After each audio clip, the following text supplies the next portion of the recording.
All right, today on the pod we have Trent Rosencrans. He covers the Reds for the Athletic. Trent, thanks so much for coming on. How are you? I'm fantastic. I just got done with therapy, so I can probably ramble for a while. Oh, God that's knows great. what I'm going to say. But hey, way to go, Ray. Good day of therapy. I mean, I'm usually a Friday therapy type of person because I think I told you I like the horrors to amass over the course hmm of the week. So I can just thoroughly traumatize that man. I And have nearly 50 years built up, so we're good. fantastic. So speaking of things that are traumatizing, how's the baseball season treating you?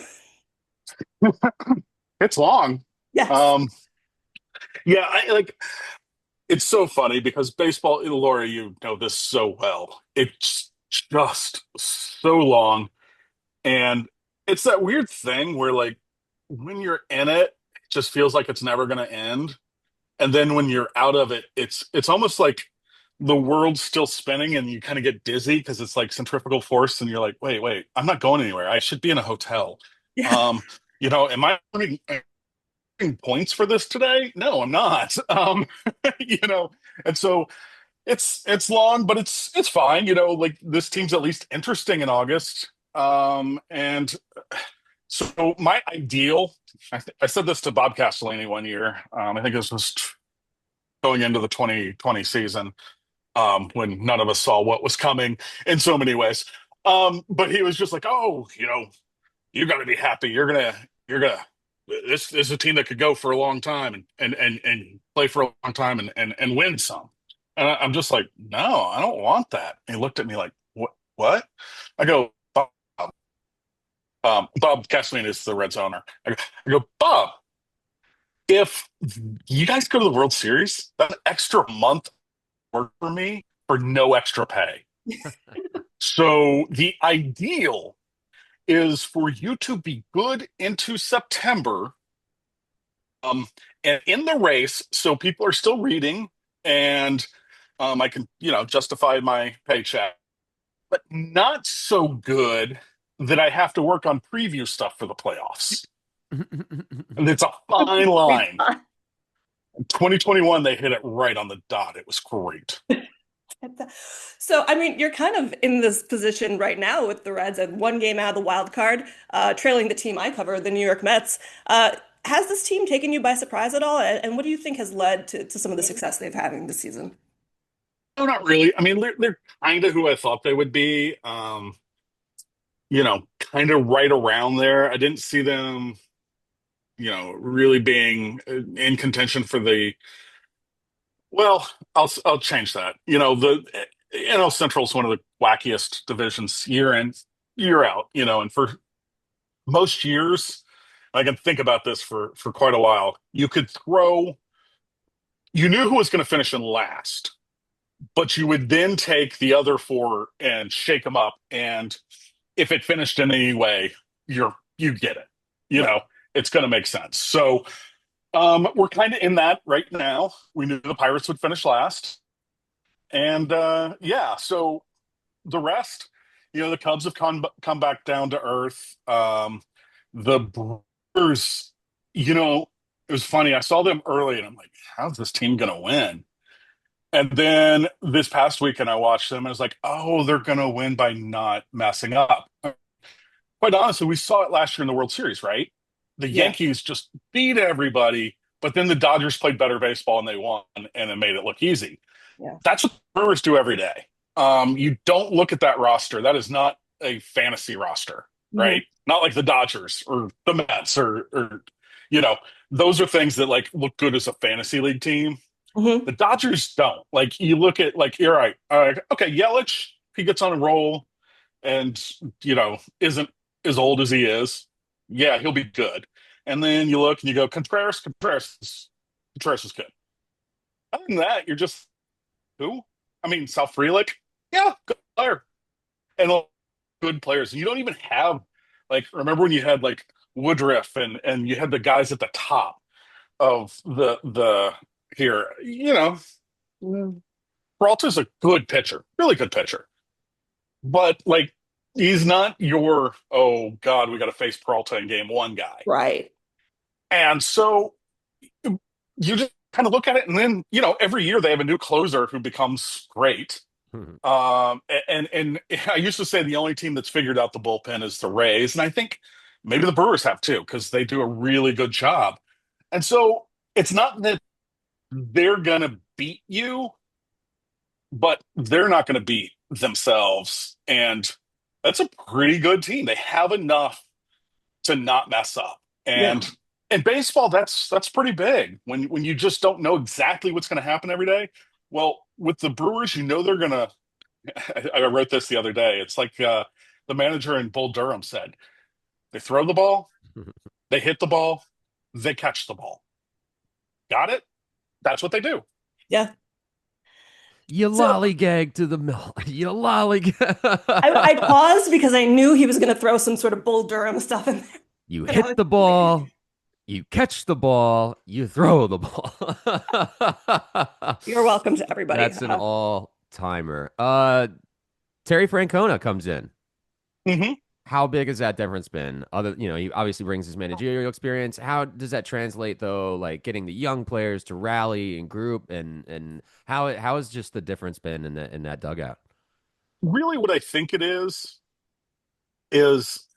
I don't want to use the word there's no panic because I don't think there was panic before, but there is a confidence, a self-confidence in the dugout that, hey, I've seen it all before. I've done it. We're not going to freak out about every little thing. What happens today is the biggest thing with Tito that I've noticed, and maybe even the biggest difference with David Bell, who I think did a good job, good man, good baseball guy, et cetera, et cetera.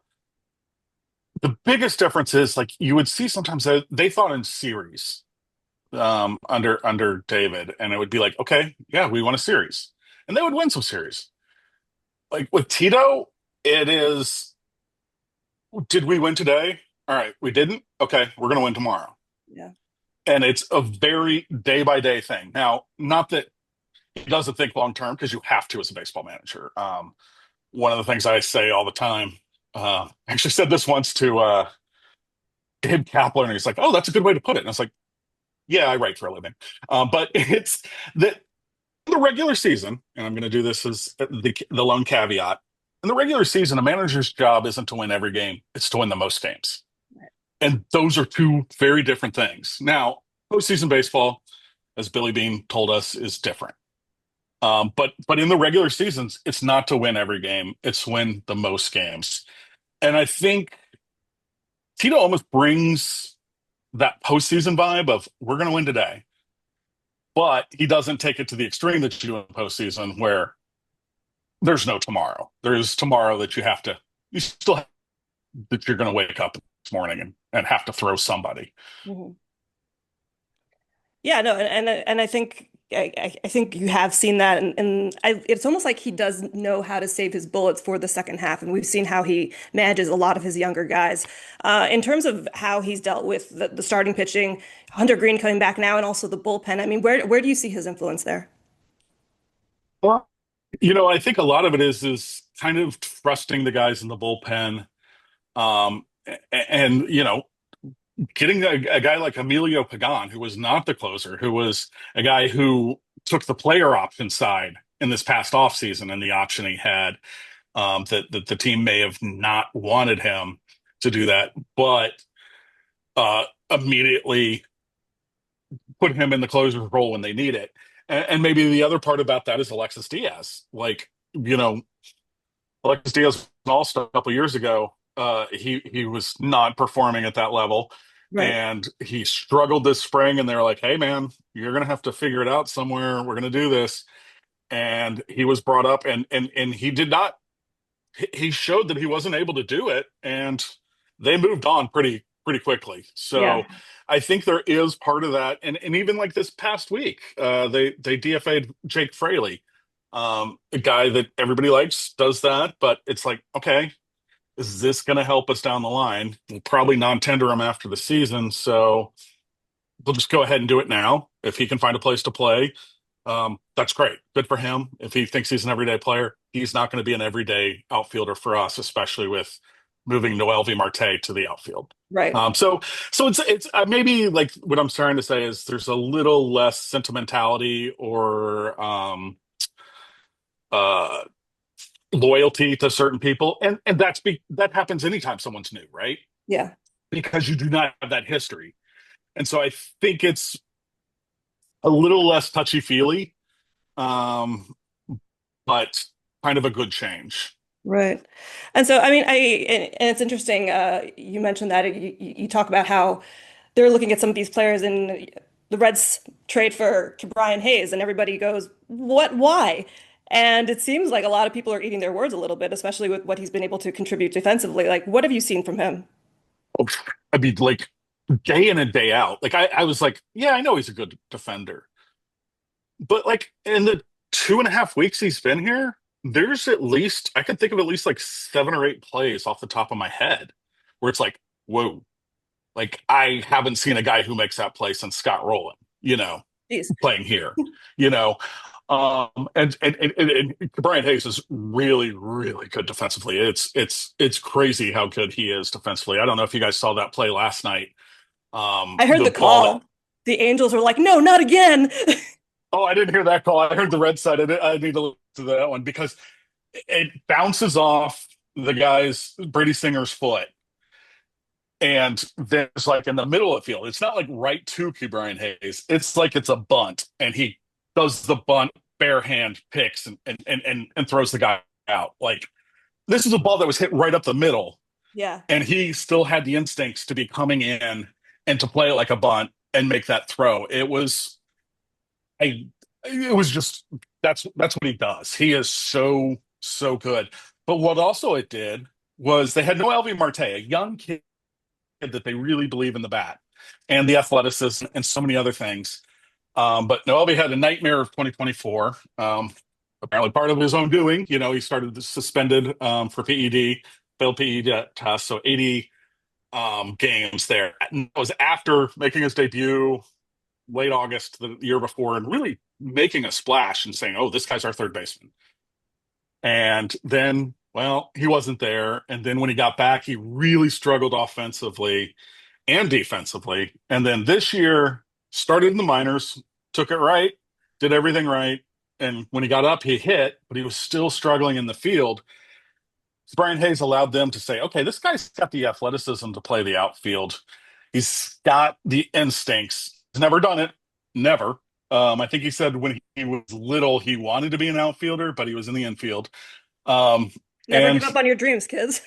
yeah, and he's had some growing pains in some plays, but if you say, okay, how many plays did you miss right field?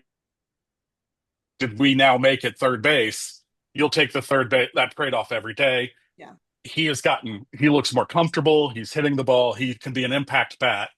And that is something that the Brian Hayes acquisition did. And that's pretty much when you look at their trade deadline, everybody wanted, well, everybody always wants relievers, right? Like trade deadline, that's you can say every team. Yeah. That's just a fact of life. And that, they were looking for a power bat or something. And so while they basically just played the margins because they traded for, a power outfield bat. They needed a bat to hit against left-handed pitching. They go out and get Miguel Andujar, not the first name anybody was thinking. But then you go back and you look like over the last 3 years, the only I'm trying to remember who was two, but like left Aaron Judge, that's pretty good. And then I don't remember the second one is off the top of my head, but it's also someone pretty good. I think it's Olson, maybe. And then Andujar, like, oh, this guy can hit lefties. Yeah. He comes in and what does he do? He hits left. He's getting a shot, hits some righties. Yeah. They needed bullpen help, so they go and get a starter. But what that does is it moves Nick Martinez back to the bullpen, where he spent much of last season when it was very good. He was in the rotation, and he's a guy who can go back and forth. And then the plan was when Hunter Green comes back, Chase Burns would join Nick Martinez in the in the bullpen. And Chase Burns is the guy who's done that in college and unbelievable young talent. Needs a third pitch. Well, easiest way to bury that need is to throw you in the bullpen. And when you Right. throw 100 and it's your second best pitch to your slider, you can probably come out of the bullpen pretty well. I would say And so. so, like, that was the kind of the thought. Now, Chase Burns has a little, flexor mass. Never good, never a good set of words to use for any Right. pitcher, but it's still kind of like where they were, and there's hopes that he can come back this year. Arm injuries, you just say, okay, tell me when he's pitching, Right.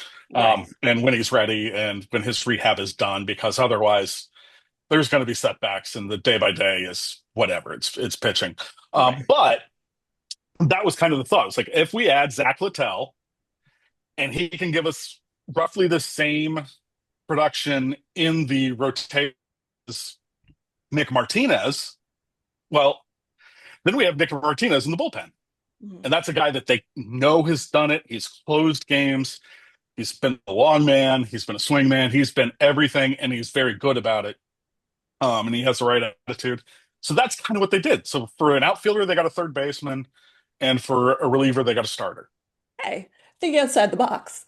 I mean, I Yeah, think I mean, because you almost have to, because they weren't going to give up right. the likes of Sal Stewart or any of Chase Burns or there's another guy, Hector Rodriguez, who Mets fans might be a little salty about when he comes up, because I think this kid's going to be pretty good. He's an outfielder, and I think he has the capabilities of doing more than Tyler Naquin did for the Mets in 2022. Mets That doesn't fans take much. salty? No, No. no, never. So, I mean, all I right. So yeah. go for it. No, go ahead. I just love the Scott Rowland name drop. Former Cardinal great, of course. It's interesting that we do interdivisional trades, kind of unheard of, with Hmm. Brian Hayes coming from Pittsburgh to Yeah, I mean, Cincinnati. it the is Pittsburgh. Pirates aren't really, yeah, they're not in the division so much as they are a concept of a baseball team. Right, yeah. And also think about really what they did. The Pirates did what they owners really want them to do every year, and that's unload salary. Yeah. And Key Brian Hayes is a guy who's under contract for a couple more years. Hmm. And he was one of their higher paid players because they're the Pirates. And now he's not. He's somebody else's Oh, problems. And, poor Pittsburgh. you know, this is Yeah. what the Reds have done before. Right. They're Yeah, on of the other course. side of it this time. One thing I want to ask is what's the vibe around the ballpark? It must be exciting to have a team kind of in the hunt, because right now I'm a Cardinals fan, and it kind of seems like the inverse, where normally late August or September, Cincinnati's ballpark would be more on the emptier side, and now it's kind of the Uh-huh. the reverse, where Busch Stadium is now on the emptier side because we're not competitive and our owners are not investing in the team the way we want. But that's neither here nor there. Inside job by Cincinnati and Bill DeWitt. Yeah, Lives in yeah, there it Cincinnati. is. Conspiracy. So what? Yeah, hopefully, our fans coming back to the ballpark now that the ball club is more Yeah. competitive, and that if they leapfrog the Mets, they're in wild card contention. What's the expectation? What's the fan base feeling these days? I think there is some cautious optimism and some fatalism. That's kind of like just default for Reds fans, and there's reasons for both, right? This is a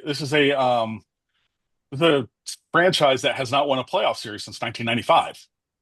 Um, they won, a playoff game since 2012, and that was an epic collapse where they were probably the best team in baseball.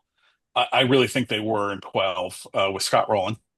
And that year, they had five pitchers make every start.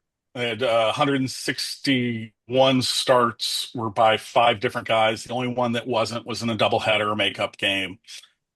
And then their number one pitcher goes out in the first off game. Yeah. And they win. That was the weird year where the if you had home field advantage, you started on the road and did 2 games and then 3 at home. They won 2 on the road in San Francisco. And then San Francisco came to Cincinnati and swept them and then went on to the World Series and Ugh. won a title. Yeah. So there's a little snake bite from that because even when you're good, there's that. There's 2010 was this great thing like, oh, they're back, they're back. They made the playoffs for the first time since, well, 95, because in 99 there was a play-in game that they lost to the Mets and Al Leiter, whose name is still not beloved here.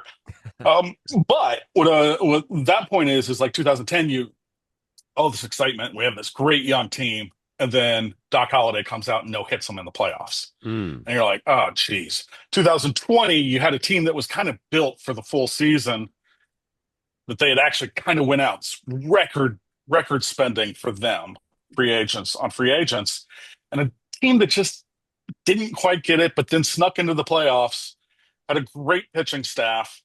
Their starters are just unbelievable in the 2 playoff games, but they don't score a run and they lose 2 game series in Atlanta in front of nobody. That whole 2020 thing. Uh, 2020, Wait, yeah, an interesting year for the Reds for everybody. in more ways than just on the field. Yeah.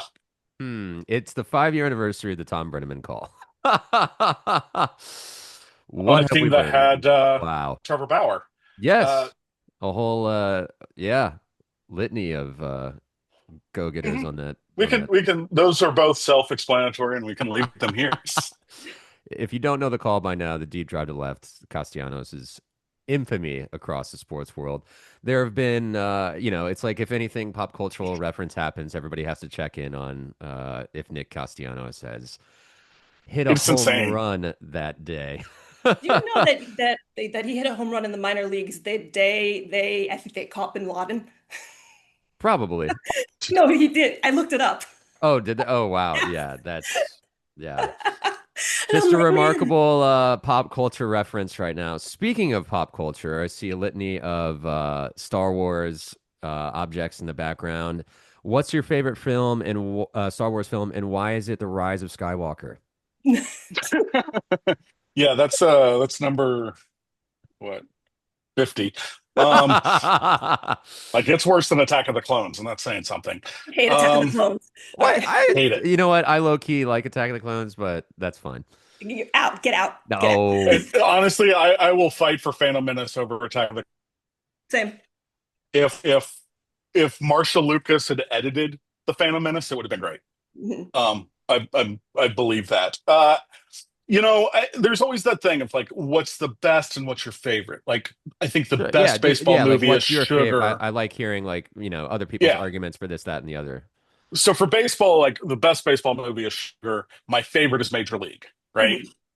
Mhm. Rewatchable, whatever. So Yeah. the best, of course, is Empire. We all know that.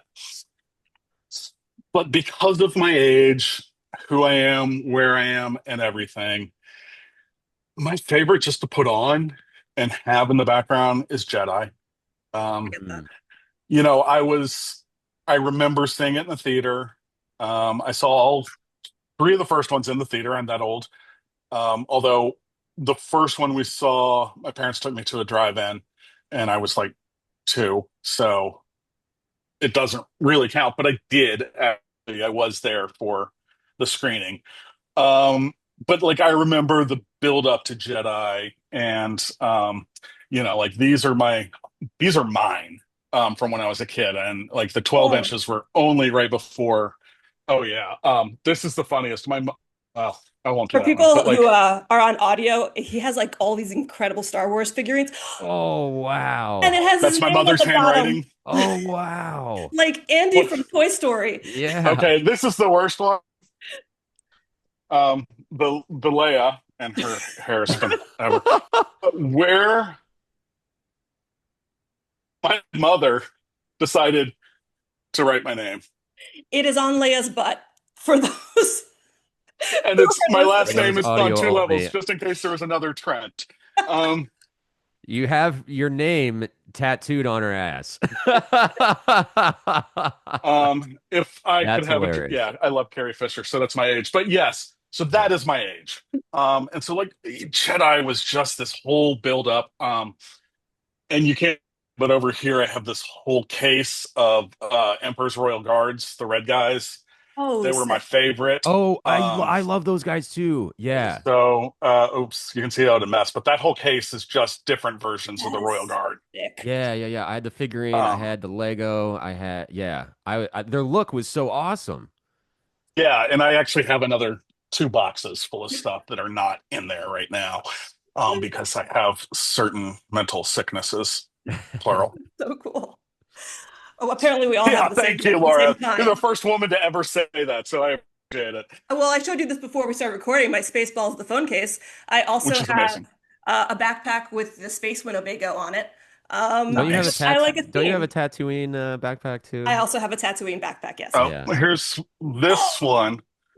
Nice. Um, Very cool. It's uh, Tatooine and the Rebel Alliance. Yeah. yeah, and then like there's Luke. It's hard to see. I can't get the thing, but it's like Luke watching the twin sons. Oh Um, man. That is a it's sick pretty good. tattoo.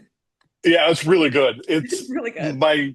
It was my first Star Wars tattoo. I have a second one, and it is double that. It is both a Star Wars tattoo and a dad joke. Okay. Um, what is the internal temperature of a tauntaun? Which is like, Oh boy. I don't know where this Okay, is let's see. going. Look at He this. stood up. I don't know. okay, Okay. it's on his Um, Woo, leg. a It's on lot his leg, better. All guys. right. if you may not be able to see it, but it's a tauntaun, and the little thing says lukewarm. Oh. Oh, that is an insanely good dad joke.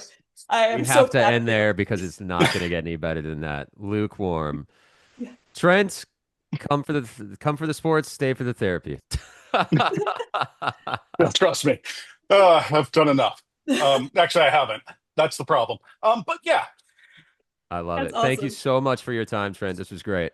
This is anytime, great. guys. Thank you. Bye. Appreciate it. Bye.